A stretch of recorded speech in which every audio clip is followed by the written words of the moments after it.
remember everything from that moment until I got to the hospital, but obviously by far the scariest moment of my life and life altering, life changing, but it's made me more appreciative and more patient on things because when you physically can't do anything for yourself, pretty much you have to rely on a lot of people. And that was hard at first when you're 20 years old on top of the world. I made a promise to myself in that hospital bed that I wouldn't let this injury hold me back from doing things I want to do in my life. So most people, I think, struggle with a belief in themselves. How did you reject the... Just never been afraid of a challenge. If you tell me what to do, if you give me guidelines, I promise you, you won't beat me in that way. My biggest asset in life is where my discipline and my focus on things. In 2010, Eric LeGrand was a rising star on the Rutgers football team. Then, in the fourth quarter of a game at MetLife Stadium, everything changed. A spinal cord injury at his C3 and C4 vertebrae left him paralyzed. The prognosis was grim. Eric didn't just defy it, he shattered it. He regained movement in his shoulders. He rebuilt his health through years of relentless rehab. And instead of stepping back from the spotlight, he stepped further into it. He launched Team LeGrand, which has raised over $2 million for the Christopher and Dana Reeve Foundation. He became an author, an ESPN analyst. He signed an NFL contract with the Buccaneers. He was inducted into the WWE Hall of Fame. And he built an entire business portfolio from the ground up.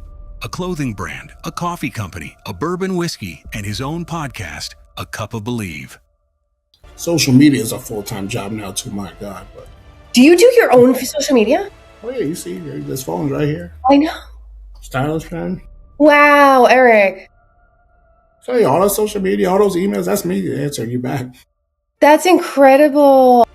Eric's mission has never wavered. A world with empty wheelchairs. And what you're about to see is proof of just how far he's already come. Please welcome Eric LeGrand. Hello and welcome to the show. I am so excited to have a special guest today, Eric LeGrand, a former Rutgers University defensive tackle who is an incredibly inspiring human being. He became an ESPN sports analyst. He's a motivational speaker. He's an author. He's a business owner. Rutgers Athletics Hall of Fame. Like the list just goes on. And one of the things as a new business owner, I'm so inspired how he starts his businesses and just the grit, the motivation, and the amazing amount of enthusiasm. I think that's what really your energy is just amazing. And so he's done so much with creating funds for spinal cord research with the Christopher and Dana Reeve Foundation, which is so important. And just your grit, your perseverance, I think is just one of there's just a couple of the amazing qualities that you have that I think your energy is just so attractive to others. And how I came about Eric was through a mutual connection, Mike, and I was teaching a program and I heard that they were friends and just got to see a video of the two of them that I played probably in front of a couple thousand, I think at this point, classes with people. That was just such an inspiring story. So Eric, welcome. Appreciate you having me. I know we've known each other now for probably about Yeah, absolutely. So just tell us a little bit more just about yourself, like your upbringing, I know from your Colonia area, where just family and all that. Sure. I grew up in Woodbridge Township in a town called Avenel, very diverse town. And when I always say I'm the last generation of the kids that used to go outside and play. And before you come home when the streetlights come on, but you're out all day long and things of that nature. So everything was always a competition in my neighborhood. And we have ranges all between probably the ages of 9 years old to 15 years old and in between. And we competed with sports every day. Whatever we did was always a competition. If it was tag around the neighborhood, if it was baseball, if it was basketball, if it was football.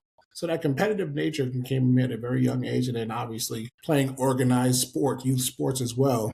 I was always surrounded by structure when it came to sports and competing in that. My mom raising my sister and I, doing an incredible job with us, never letting me slack off has helped me, develop the characteristics that I have today. I love that. So you started, athletics was just part of your life, like natural athlete? Yeah, when I was 5 years old, I started football because of the game called Kill the Man with the Ball on the side of my house. I used to play with my friends. You throw the ball to the person, everyone runs to tackle that one person. And every now and then I would juke out the kids and score a touchdown in that 4 or 5 that adrenaline rush was like, wow, I liked it. That's why I started playing football, and then basketball and baseball led off of that as well. Oh my gosh, I love it. I never heard of that game, I have to say. It sounds worse than it actually is, kill the man with the ball, but it's just you throw the ball up in the air, somebody grabs it, then you got to run in. Everyone comes to tackle you, but it's really not that bad. I love it. So surrounded, do family around you? You have a sister? Yeah, I grew up, my mom and I were raised, my mom raised my sister and I. My dad lived in the town next to us, so he was a part of my life, but I always say my mom raised me maybe to the person I am today. And been my family, like my aunt, my uncle, my cousins, my grandma. Yeah. We say my immediate family is probably about 12 of us. Oh, wow. So who I was raised with now, my niece and nephews, who now are part of that family. They're 16, 15, and 10. So yeah, that's my family now. I know we've always been pretty close with each other. We all have our separate lives, but we all come together. And I always say my injury definitely brought us a lot closer. I love that. So family, one of the biggest contributors, you think, to just success and support that you have? Yeah, the support always behind the scenes stuff that people don't see just showing up.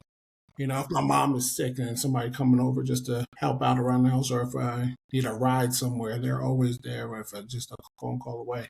When I've been hospitalized over the years, them staying over the night at the hospital with me. There's all the things that people don't see behind the scenes. They continue to show up and show out for us and just for each other. So I know what happened with your injury, but if you don't mind just sharing a little bit of like what happened. It was 2010 and a lot of people know about it for sure. October 16, 2010. Playing for Rutgers University at MetLife Stadium in my junior year, running down to make a tackle on kickoff in the fourth quarter of the game. Put my head down when I shouldn't have, thinking I was going to tackle somebody with my shoulder. Ended up going into the tackling Malcolm Brown with the crown of my head after he got tripped up and twirled in the air. We were playing the Army Black Knights, and the crown of my head went right into the back of his shoulder blade. And I'll never forget, I fractured my C3, C4 vertebrae. He fractured his collarbone, and everything after that was crazy. I remember everything from that moment until I got to the hospital, but obviously by far the scariest moment of my life, and life-altering, life-changing. But things have been a blessing since, but it definitely changed my life and my perspective on life in many ways. How did it change your perspective? It's made me more appreciative and more patient on things, because when you physically can't do anything for yourself pretty much, you have to rely on a lot of people. And that was hard at first when you're 20 years old on top of the world, playing Division I football, hoping to get to the NFL. It was a life-changing moment that I had to adjust to. But I always say through the toughness of playing football and being able to develop that mental toughness as well, playing sports helped me get through this, because the mental side of it is obviously the hardest. Being not able to move sucks, but the mental side that comes with it is the hard part. But I made a promise to myself in that hospital bed that I wouldn't let this injury hold me back from doing things I want to do in my life. And you've definitely proven that for sure. But I agree with you. I teach a lot about mindset, and it's really having that. Like what helped you? Because as strong as your mindset must have been as an athlete, like I'm sure it was so super strong. This was just something completely you could never expect in your life. How did you get back to that? Because I can only imagine like depression and all the things, right? That just can become really, really challenging. The thing was, it was always about the rehab part of it, which I resonated with by playing football and working out and being structured. After I got myself healthy enough, when I was at Kessler Institute doing inpatient rehab, it was 2 a days. You were in the morning, you're in there in the afternoon, working out for 2 hours at a time. So it's like I wasn't benching 415 pounds now. I was putting balloons on my stomach and trying to be able to work my diaphragm and whatnot. But it was that grind of being able to do that for 5 months and not stopping. And a lot of times people who don't have that athlete or athletic background that has never had to commit themselves to it is just challenging. But to me, I was already used to that kind of structure of working out, going to class, going to practice, study hall, just that rinse and repeat every single day, that it kind of became just like that. I was going back to school. So I started taking classes. I was working out. I'm like, it was obviously different workouts, but same type of structure that I was already used to. Amazing. So you went back to school? I did go back to school, started in January 2021, and finished with my degree in labor relations in 2014. Amazing. Amazing. So having that structure for you didn't really give you time to think as much? Yeah, and then I found other things, like I never watched TV or movies much when I was playing or growing up as a kid. Yeah, you watch movies and stuff, but once I got to like high school and college, there wasn't really much time for TV shows and movies. And in my downtime, I remember back then DVD players, there wasn't no Netflix and stuff. So, yeah, every Tuesday Best Buy would drop like new movies to watch. I love it. I would send my mom over to Best Buy to pick up the latest movies, and we would spend time just watching movies and stuff. It was kind of like a relaxing thing for me that I needed. I actually started watching, was it Family Feud with Steve Harvey, like stuff Oh, I love that. I never thought I would ever watch before, but found that time entertaining, and then interacting with other patients too, getting to know them, us know each other, and things of that nature. That helped me get through this situation. That's great. When you were doing that and watching all those movies, was there something that you found that you really loved that you were surprised you? Great crowd. I wonder what, I watched so many movies back then. I can't even DVDs. But it actually led me to watching when I first got out of the hospital and moving home. I had my first TV show I ever binge watching. That was The Sopranos. Oh my gosh. That was the first show I ever binge watched. After I finally got out of the hospital, got home, and I'm like, got into a routine of like finding movies and stuff. I'm like, yo, now that you can go on demand and watch from like the beginning. So like, let me try out The Sopranos. And I was like, oh my God, I missed out on a lot back in the day. That's so funny. I remember watching it too for the first time after years of people saying it. I'm like, whoa, I was missing out. Yeah, it was awesome. Sopranos, and then I watched Entourage. So yeah, that little thing still leads me to my habit at night, because people are like, you have so much going on in the day. How do you get away? And every night still, I'm a night out. I don't go to bed till about 1:30 in the morning. So around 12 o'clock, 12:30, I always put on a TV show just to decompress from the whole day, from all the work and stuff, and be able to just sit back and watch a TV show. Takes my mind away from everything, and then go to bed. Is there anything you like watching now? It's like a favorite? I got all the show. I mean, I'll still, people always say, because the last season of Game of Thrones can't be the best show ever. Game of Thrones will always be the best show. Everything, and all the spin-offs now with the House of the Dragon, season 3 just started. So I watched that live. Only show I ever watched live is Game of Thrones, Sunday, 9 o'clock, Quiet in the Realm. That's it. We gotta watch. But now that it's back, I'm pumped up. But any new show, good show on Netflix or Prime or Hulu, I pretty much have dove into them and watched them. And like I said, that's peace. That's great. That's very I believe what you're saying is you talk so much about structure, right? And I feel like many times when we're kids, we have structure. It keeps us sane and keeps us moving forward, and that's important as adults. But a lot of times we lose it. Yeah, I know, because I mean, life happens, and sometimes you can't do this, can't do that. But I always try, like I said, being a night owl, I always still find time to watch at least one show at night. Oh my gosh, I love that. Do you have a morning routine that you have to do with like rehab, with just your mental health, like anything? My morning routine is with my nurses. It's a 2.5, 3-hour process every single morning. So Every I'm usually morning. up by 7:30, 8 o'clock, and that starts my process of getting up out of bed, getting showered, getting washed up, back into the bed, getting dressed, and getting into my wheelchair. It's a long process. I guess if you want to say that's my mental release with my nurses. We laugh, we joke around through the process. In the beginning, it was a big adjustment because you're broken down to your most vulnerable part of your life. But now, I mean, I do it every day for the past 15 and a half, 16 years. You're kind of used to it. I mean, I've had my nurses, one nurse since 2011. Oh, wow. They've been with September 2011 and one since the pandemic. And so, I mean, I have my other one since the pandemic. So, yeah, I'm pretty close with my nurses, and they really help me out and go above and beyond for me to live my crazy life that I live. That's amazing. That's a long, so 3 hours. How was COVID? Did you have nurses living there? Like, how was that just with all that? No, they were coming in and out. It was I was never really afraid. I'm the type where I don't worry about things until it happens. My mom is the opposite. She worries about everything and protecting. So my nurses, coming in and out, she was a bit of a wreck, like nervous, like, they're going other places, this and that. But I didn't care. Like, they were pretty good. They were making sure they were taking all the precautions to keep us all healthy. Yeah. Because no one wants to be sick. No one wants to bring it to their families. No one wants to bring it to their patients. So, they were still on their regular schedules, coming in and coming out, but we all were good. So you didn't have as much social isolation as many others? No, I mean, I was isolated. I didn't go in after I got up in my chair. There was not me going out and about, that's for sure. So I was actually isolated at home, but I did have interactions, at least with my nurses but I was home, and that's where all my business ideas started to come to play, because I watched all the Netflix, all the Hulu, all the those. Got bored of it for a while, so I started listening to audiobooks, drawing motivation, and figuring out what my next step was going to be. Since I still do motivational speaking for a living, people see all of my businesses and whatnot, and I'm not taking anything from my businesses yet. That's for the future. I pay my bills through motivational speaking. You do? Okay, so tell me about the motivational speaking. Who's your audience? I've been doing it since 2012. Actually, it's funny. I got started with IMG Speakers, and my agent Sandy Montag, who works with now the Montag Group, and I was just being able to share my story, being able to talk, and people wanting to hear my story. that led into speaking from schools all the way to Fortune 500 companies and traveling all over the country to be able to just deliver my message of my story, from my point of view. And then whatever, things that they want to hit on, I always will emphasize things from my journey, my story. And what I have learned now, especially now, 15 and a half years in, much different from when I first started in 2012, 2013, a lot more life experiences and now more business talk and things of that nature. So, yes, that's great. To everybody from business owners to kids, and from, I usually like middle school to high school. Elementary school is cool, but, they don't always understand. And I always try to, be entertaining for them to keep their attention for a while. And then all the way to, like I said, business owners to corporations to always going to different functions or sales pitches, meetings, and things like that people go to do this. So that's kind of where I make my living at. First, I want to ask you: was it a natural enthusiasm that you had always? I started taking public speaking in high school. I took a public speaking class. I was pretty good at it.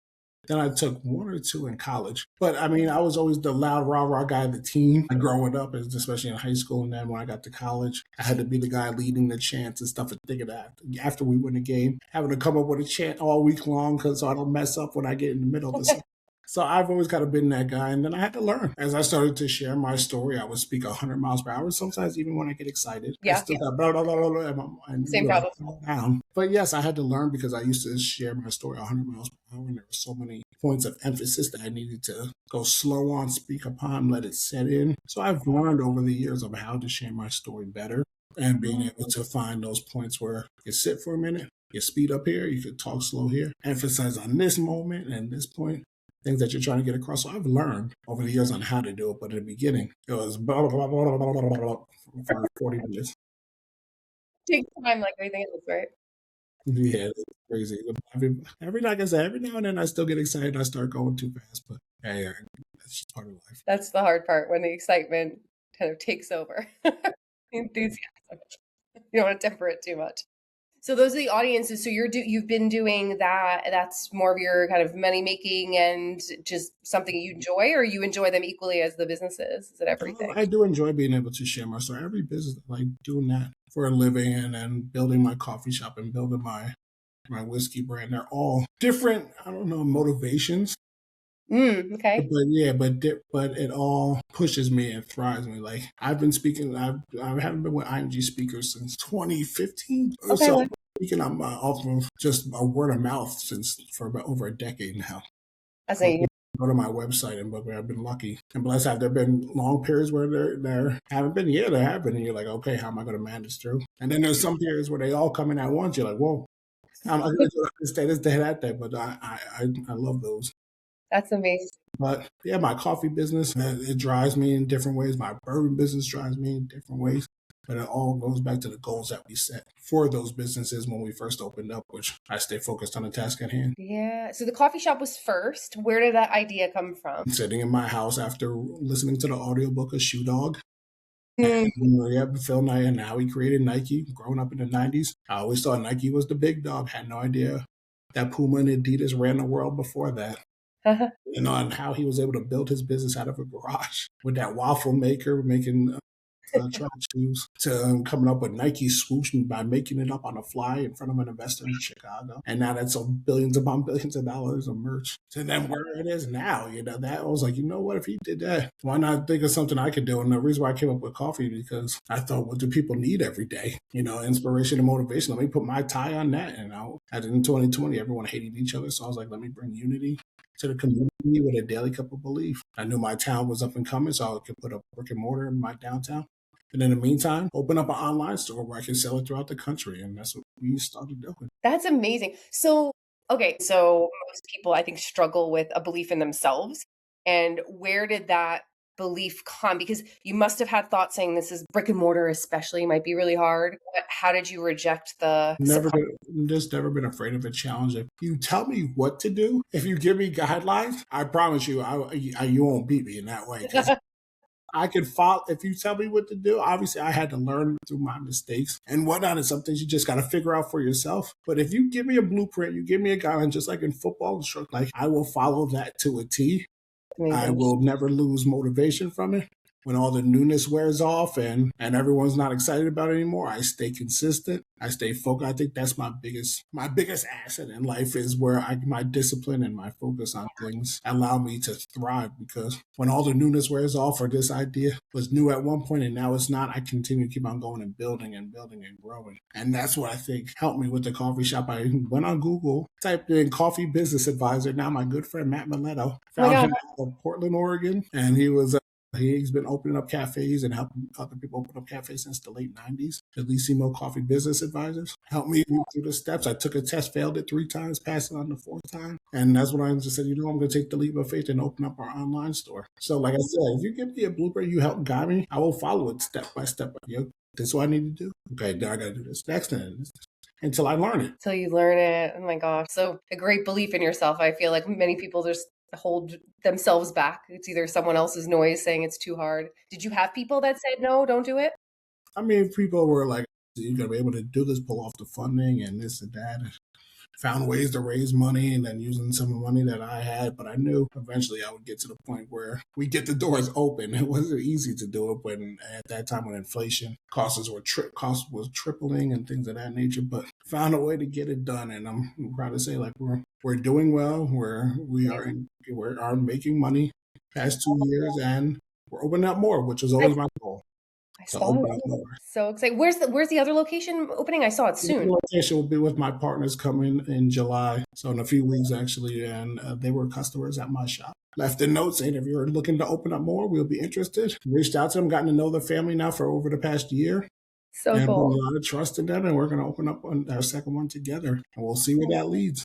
I think is it Monmouth County? In Monmouth County, we're going down to the coffee capital of New Jersey, Monmouth County. There's so many mom and pop shops. We're entering there, but we're going to be in Middletown. Middletown, that's it. 35 on the southbound side, in Kings Common, where the shop right is. Amazing. Okay, I will definitely go. I live there, close to there now, so that's great. We'll be opening up in a few weeks. So I'll give you an update for the grand opening. Can't wait. That's amazing. That's so exciting. And so a lot of perseverance.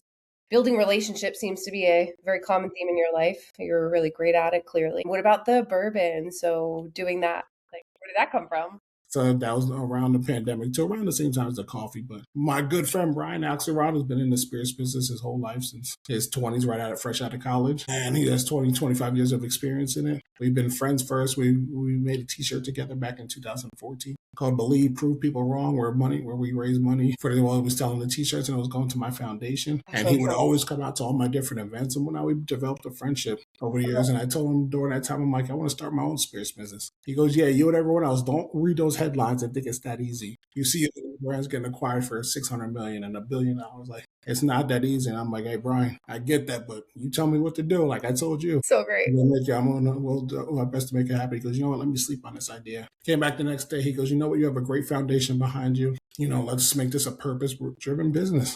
Let's come up with something that we enjoy, which one is the bourbon. 2, it fits me, that tough grittiness.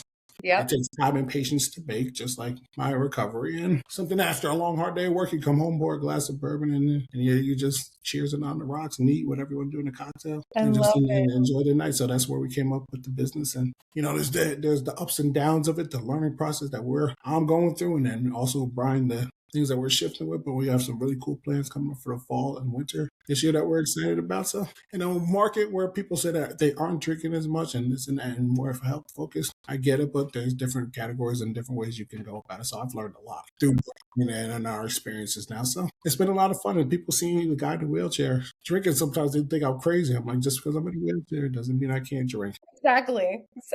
Oh my gosh, that's wonderful. So you've had a lot of the relationships you've built, but also coaches and people that were willing to were willing to seek it out, and you're very willing to be open. I will always tell you, I walk in the room like I'm the smartest person. I know everything, know it all. Everything I say goes to this. No, I need to listen. I want to learn and understand it. Once I get it and understand it, then I can make decisions and understand it and grow the business that way, because now I have a grasp on it. But I won't ever walk in a room like I know the most about bourbon all the way back to the beginning history, or I know the most about how coffee and how it's sourced.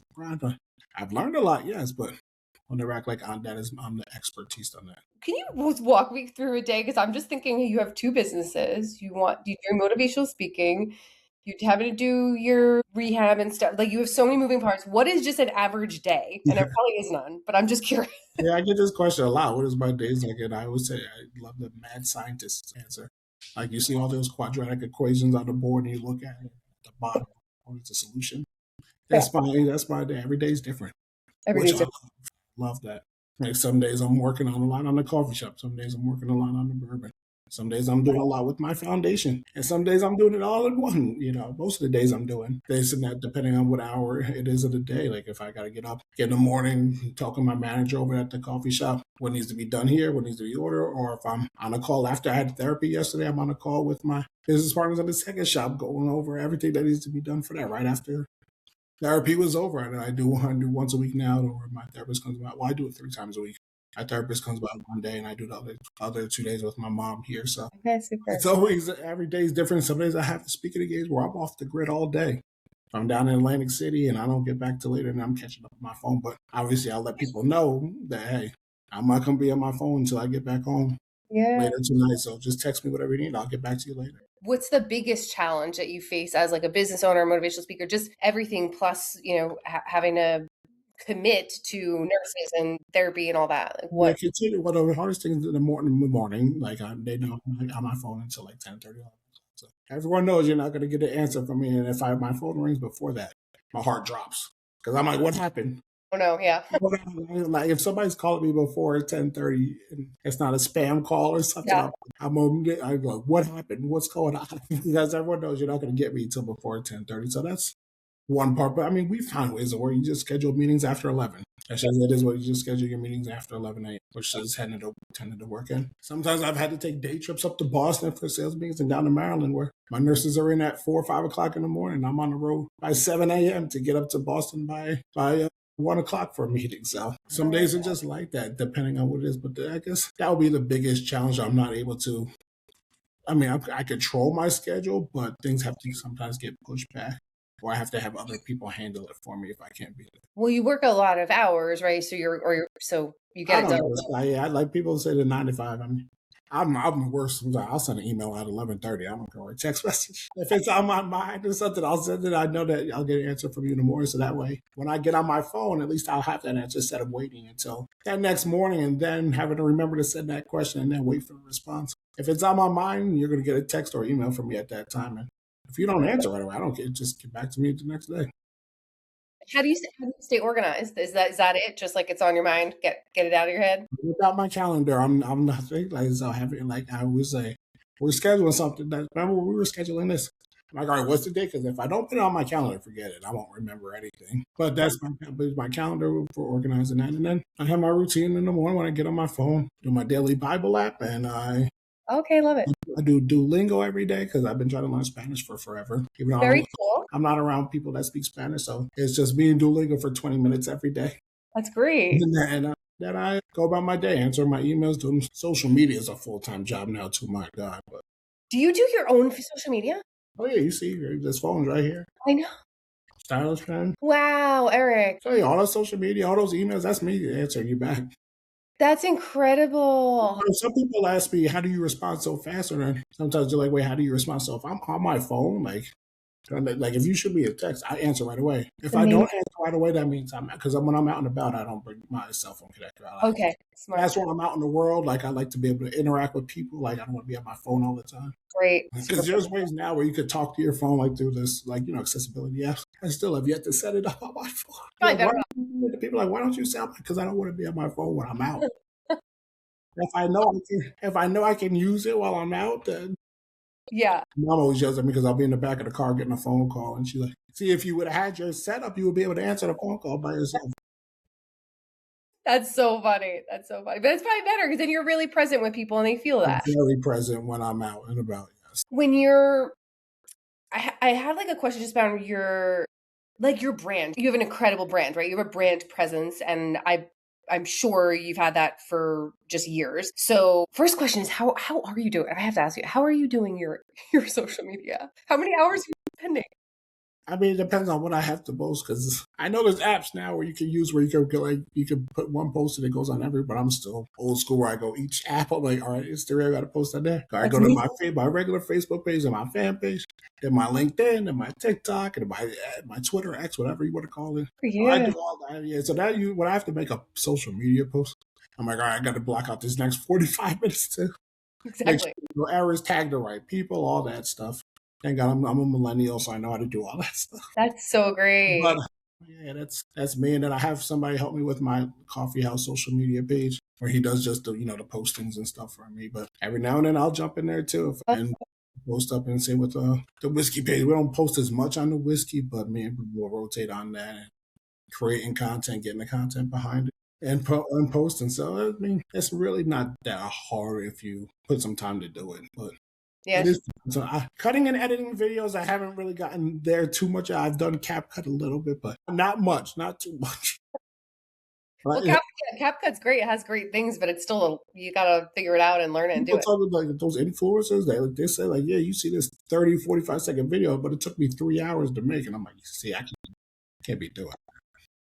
Do you find in the like when you're doing it, is it more because your brand is so important to you and the way it's represented, your passion, or is it because I know some people just struggle with delegating and they're afraid of like, how's my brand going to be by someone else? Well, no, I mean, it's because I can kind of control the content. Like I'm not one of those people that have a bunch of content every single day that I'm posting. Like I don't have a camera on me all the time, so that's why it's not that hard. Like if I was creating like one of those content creators that were creating content all the time, yeah, I probably would have to hire somebody, and I've thought about it too. Like, but not every day is like I get people like we want to see the boring, but some days I'm just sitting on my balcony on my phone for hours, just emailing outreach, following up with this. I mean, yeah, that's cool to see, but sometimes that could be 4 days in a week where I'm doing that, and then there could be a week where I'm out and about 4 days a week. So it's always different. It's always different. So you probably it sounds like you thrive on the changes, being in the different businesses, doing it. I do. I like that every day is not the same. Which is great because it's like you have structure in your life for like health and mental health, but you have like the other things in business.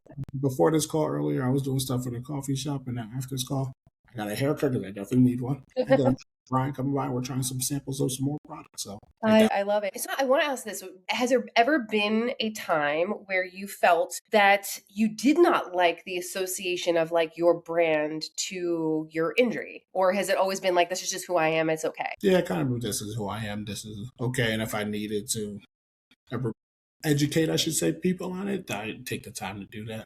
Because I never was educated on my situation until it happened to me. Yeah. So I use it for like if people don't understand it or they'll show something like if they say someone created a version of me in a manual wheelchair where they're using their arms. They're like, no, I'm in a power wheelchair. I don't have use of my arms. I use my mouth. Like, just people use like, like I'm so sorry. I'm like, no, I get it. I just use it as an educational tool. How often do you find yourself having to do that? Because I know that must be, people don't know. As much now than in the beginning. In the beginning, more so. Now people kind of, I guess, in the world that we are, people are more sensitive to it, so they do ask questions. I'm like, and speaking engagements, like, hey, do we have a ramp? Like, how much does your wheelchair weigh?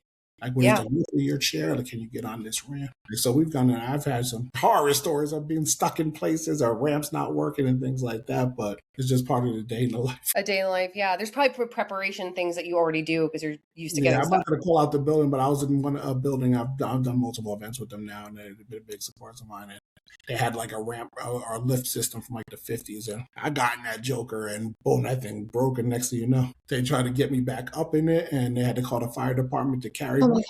Take me out my chair, carry me up the theater, and then carry 7 of them and carry my chair up there. And guess what happened the next week? What? New lift system went in there. There we go.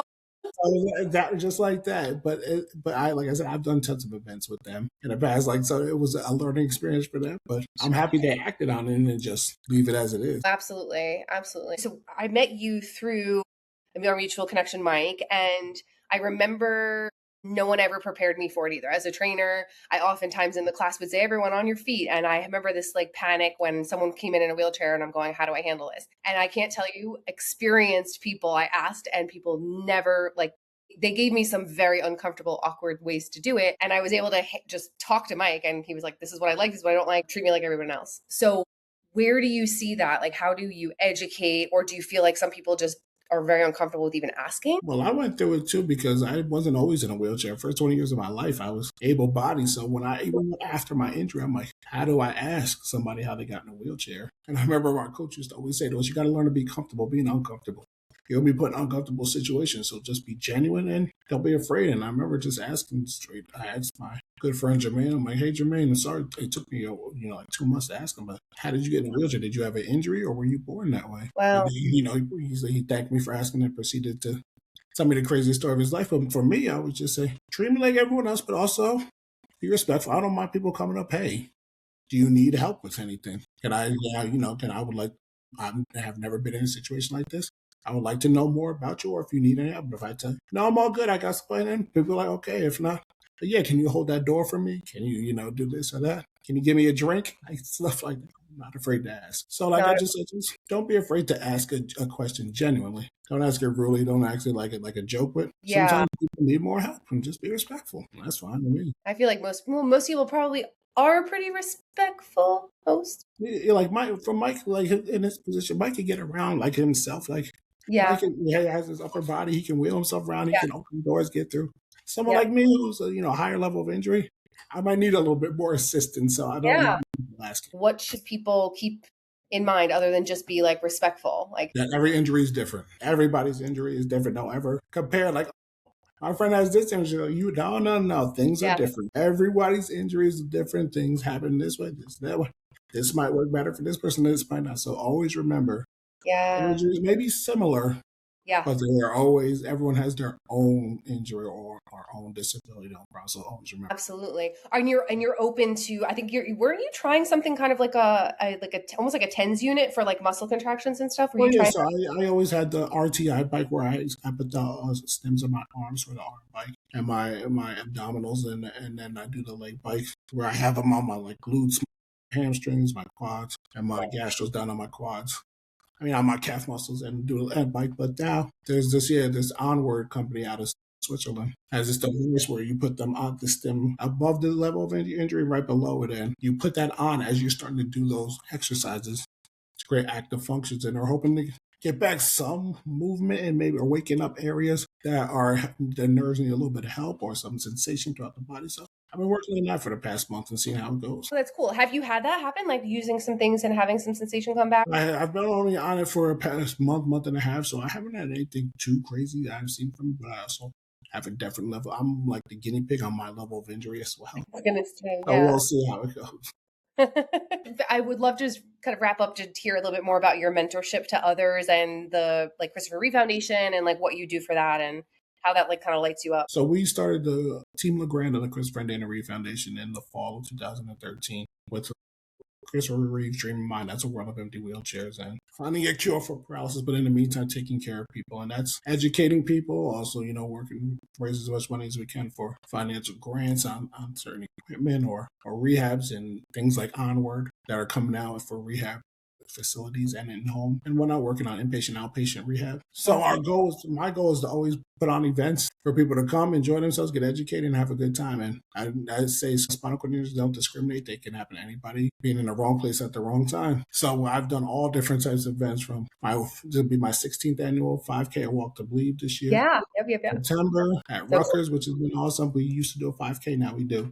Right with during a Rutgers football game. So it's marching down the boardwalk and then doing a pregame. And then I have my Team LeGrand Golf Classic outing. I've done evenings. Yes, that'll be our second annual one, which has been cool. So cool. Evenings with LeGrand night where people get together for like cocktails or hors d'oeuvres, raffle items, all that stuff. I've done yoga events, kickboxing events, Zumba events. So yeah, I've done a bunch over the years. Oh my gosh, Eric, that's awesome. Then I'm raising $3 million for spinal cord injury research. When is the golf event? That will be July 13th. Okay, I thought I saw it on your socials. Yeah, that'll be very soon. I might pop in for that one. I know we have a lot of events. I'm just like, how does he do all of this? If you're a golfer, come on out and hit the links with us. I've been told I have potential, but I don't know if that'll work. That works for us. That's so great. And then the passion for the mentorship. So you're mentoring. You said the high school and middle school. Well, when I go do speaking engagements, I get a lot of schools that want me to come and speak to their kids, and I would love to just show them that I was a regular kid from Avenel, New Jersey, who made it to play Division I football had a life-altering injury and did not let that hold me back, and showing them that, this is the days that you're living now, your glory days. When you're Yeah. around all your friends every single day. These are the relationships that you make now that will carry you for the rest of your life. So don't ever take them for granted. And when you need help, don't be afraid to ask for help. And at the same time, if you see somebody needs help, lend a helping hand to them. I love being able to talk to kids about things of that nature and just going out there and living their dreams. I love it. I love it. And what's for you in your, let's say, 5 years? What do you envision? Anything different? Hopefully, speaking still all over the place for that, and also opening up multiple coffee shops, and we'll see where the bourbon leads us to multiple states, and being able to share my story through a bottle of bourbon, and hopefully one day, when we're far gone from here, people will be able to tell the story of Eric LeGrand through a bottle of bourbon as well. Oh, I love it so much, Eric. And just closing out, your story inspired me, and the reason I asked for permission to share that video, I shared that video with so many classes as a closing, because you have to put everything in perspective, right? And I feel like that video of is Mission Possible video. That's one I love so much. And just like, it makes you think like it's all your perspective on life. And so what advice would you give to anyone that's just dealing with anything, right? Like you said, injuries are different, challenges are different, divorces, all the things that people are dealing with. What would be one piece of advice that you think could help someone long-term to get over those challenges? No matter what in life, you're all going to go through some sort of adversity. Some may be harder than others. Whether you're 5 years old or 65 years old, somewhere it's going to hit you. But how you handle that adversity ultimately defines you. And no matter how bad your situation may be in life, no matter what it is, someone always has it worse. So be appreciative for the things that you do have. Don't focus on the things that you don't have. And if it's something that you really want, you work your butt off to get it and enjoy the process along the way. Oh my gosh, you're proof of it. And I feel like you've just built so much evidence over your lifetime that you can do anything. And I'm very similar and kind of crazy with a crazy belief in myself. And I think that's just so awesome that you have, and it's so inspiring. But I'm just so grateful for the opportunity. I know it took a long time for us to connect, and I'm just so grateful to talk to you and just hear your story and just like your enthusiasm. Well, I appreciate it. And to be able to share these stories to everybody. So don't ever take that for granted. You're being able to be the voice. You're giving other people a platform to be a voice for themselves and for others. So I appreciate it. And I will definitely see you at one of the events coming up. That is 100% going to happen. Absolutely. Get ready for the golf outing grand opening and then the walk in the fall. So the walk in the fall. Okay, that's the one I want to go to that too. So I will definitely do that, and I'll share it with some friends as well. Okay, awesome.